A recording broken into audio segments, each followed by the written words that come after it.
Is up, everybody? I am Steve SPU, and welcome back to Draft for Dummies, by Dummies, for Dummies. This week we're going to be going over Trap Mons, Mons that are not worth their value, and let's get right into it. But first, I do want to just start with a disclaimer. You can 100% win with these Mons. This is just, in my opinion, examples of Mons that are not exactly worth their value. Of course, every Pokemon is going to be tiered differently depending on the league that you join. Some Mons will be more expensive, some Mons will be less. These are just some examples of Mons at point levels that I don't think they are exactly worth when you can get something of similar value for less points. However, now that we have that all out of the way, what exactly classifies as a Trap Mon? Basically, it's a Pokemon that is very appealing on the surface, but it is not worth their point value. An example that I would use would be Urshifu Rapid Strike in comparison to Quaquaval. Urshifu Rapid Strike has an amazingly high BST and a very wide move pool, as well as a very solid typing. However, with Urshifu having all of these things, it is usually ranked fairly highly, and honestly, I genuinely feel like I get just as much value out of using Quaquaval,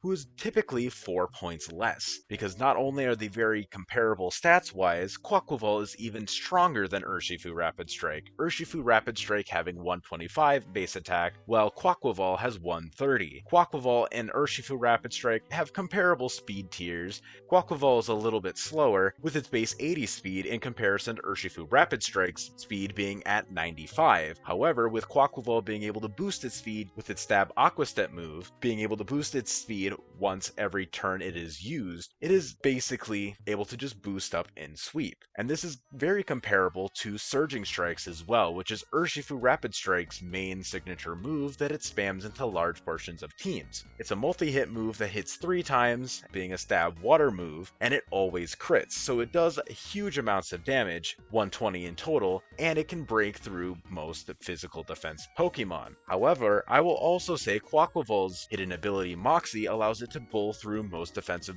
Pokemon as well, and I would even argue that it's even better than Urshifu Rapid Strike's ability, which is Unseen Fist, which allows it to hit through Protect. Protect is a much rarer move in singles than it is in doubles, so therefore it is not quite as useful as Moxie would be in most instances. However, I would also say Quaquaval has a better coverage move pool as well, considering it gets Triple Axle, which is far stronger than Urshifu Rapid Strike's comparable Ice Spinner or Ice Punch. And then not only all of this, but Quaquaval even adds a bit of support to being able to heal itself with Roost, as well as being able to add Rapid Spin support for your team as well. Again, Urshifu Rapid Strike is not a bad Pokemon, however, it can be a trap because Quaquaval can do its job just as good for even fewer points. But now that I've gone through exactly what traps are, how exactly do you avoid these traps? First, what I would like to do is the vector method, which basically means how you think about a Pokemon's value to your team. First off, versatility. If a Pokemon can do multiple different things, it immediately makes it better. However, this doesn't completely invalidate certain Pokemon, as I will get into later. And then effectiveness. If a Mon can be able to do all of these roles incredibly well, then it is much more value than something that might not do these roles as well as you might think on paper. And role compression is also another idea with versatility. If you can do a Pokemon that fills multiple different roles, it is incredibly strong. Versatility can be thought of within an archetype as well, such as a speedy sweeper could be special or physical sweeper or a mixed attacker, whereas role compression could turn your bulky wall into a bulky offensive Pokemon or a bulky hazard stacker. Basically, they're very similar, however, it is just mainly how I choose to categorize them within their different archetypes. And then total value, I would say, is when you think about how much they cost in comparison to what you get out of it. An example that I have here would be Stakataka. Stakataka is generally a very strong Pokemon. It has a very high base stat total, it is incredibly strong, with its amazing ability being able to boost its attack or even its defenses. However, because it is a Rock Steel type, one of the worst defensive typings in the game, alongside its 12 point total, you might not exactly want that when you could potentially just get an Aggron, which might get you the same general thing that you're looking for significantly fewer points if you genuinely need a rock and a steel type. Another idea about this would be oppressiveness. A Pokemon is able to ignore a lot of these other rules if it is incredibly oppressive, which I will be able to go into in just a few minutes. But generally, that is how you avoid these kinds of traps. By using the vector method, this will allow you to be able to draft very strong, versatile Pokemon that are able to do multiple different things for you. And now that we've gone through exactly what trap Pokemon are and how to avoid them, how do you decide what is not a trap? Because generally speaking, high base stat total Pokemon are just good. However, being able to figure out the traps from the not traps is a huge leap in terms of game knowledge. A few examples that I have of this would be Kingambit and Spectrier. The reasons I give this is because Kingambit is one of the best Pokemon at what it does. No other Pokemon can do what Kingambit does as well as it does. It can set up and sweep your entire team. It snowballs incredibly fast with its Supreme Overlord ability. Defiant allows it to be able to set up in the face of Intimidators. And then the Dark Steel typing is an incredibly strong typing both defensively and offensively, and honestly, Kingambit is just generally an incredible Pokemon, and it gets amazing moves such as Sucker Punch, being able to give it priority to negate its lower speed. Iron Head is able to hit any fairies super hard that would want to be able to switch in on your dark type moves. It gets knockoff in Nat decks. It is incredibly strong and difficult to break, and I would always recommend picking it up even though it is very high point value. And then Spectre is another example of this, mainly because I am a huge Spectre hater when it terms of Draft League, and that's mainly because I feel like people oversell it way too much. Yes, Spectre is an incredibly offensive menace. However, I do think it only does one thing, and that is just bowl things over. If your defense is good enough to be able to handle Spectre, it is not going to do anything against you. However, it is incredibly difficult to be able to match up into Spectre effectively, because all it really needs is two attacking moves, being Shadow Ball and Draining Kiss. Those two moves alone, you're able to sweep huge portions of teams, and you can just slot in any sort of setup move in your last two slots, whether it be Nasty Plot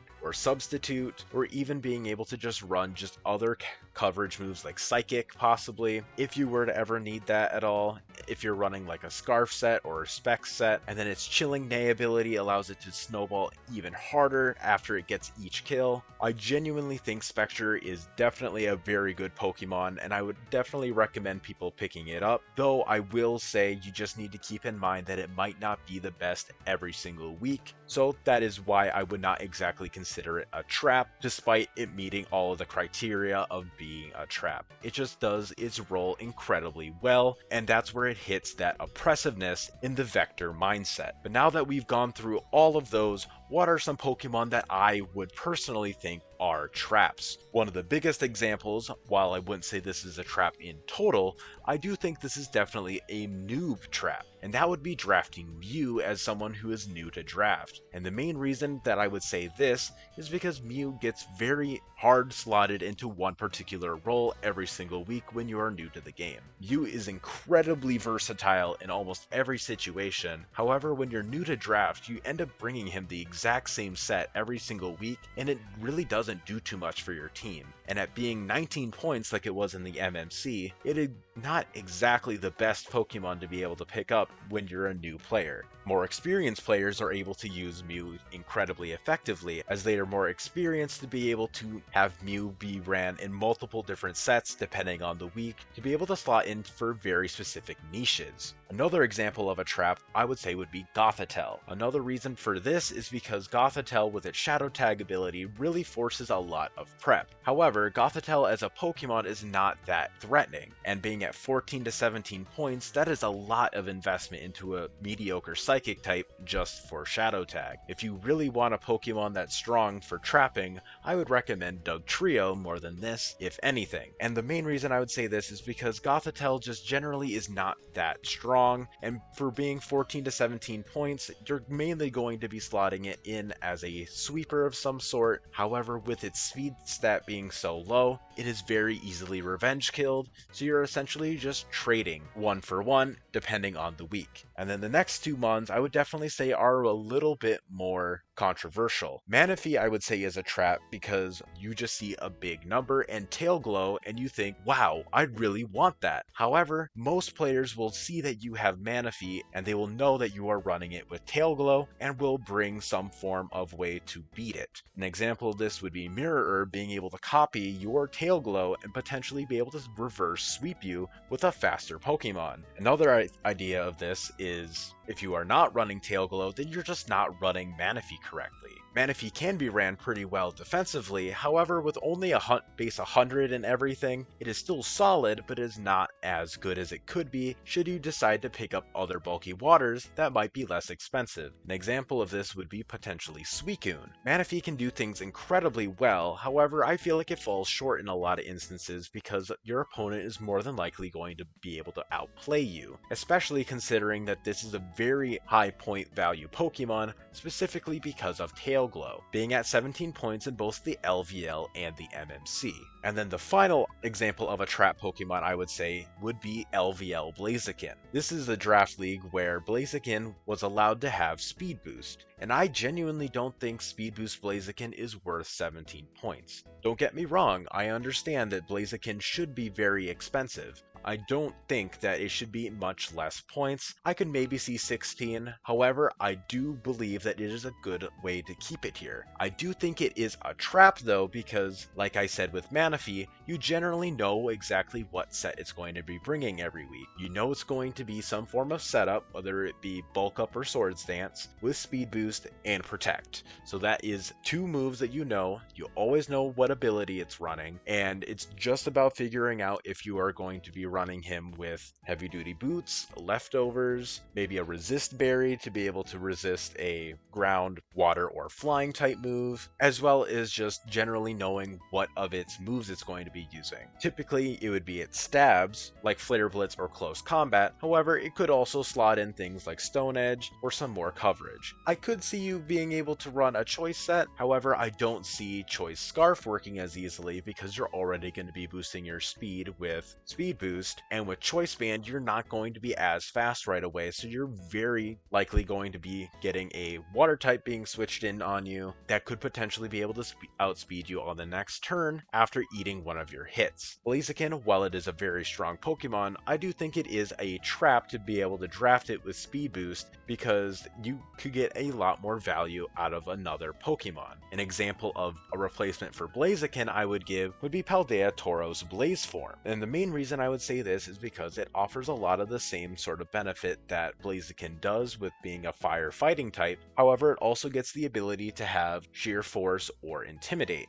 Sheer Force allows it to boost its moves even higher to do a lot of damage. It's naturally faster than Blaziken, as well as Intimidate offering some sort of defensive option as well. However, if you don't exactly like this as much, I would also say Emboar would be a comparable option as well for its crushing level of offense, similar to Blaze Tauros, while being significantly cheaper than even both of them. But that is the video for this week. Thank you all so much for watching. I greatly appreciate it. Don't forget to like, comment, and sub to not miss any more of my content. I hope you enjoyed this return to Draft for Dummies. I'm going to be trying to do this every single week, but we shall see. And I will see y'all in the next one.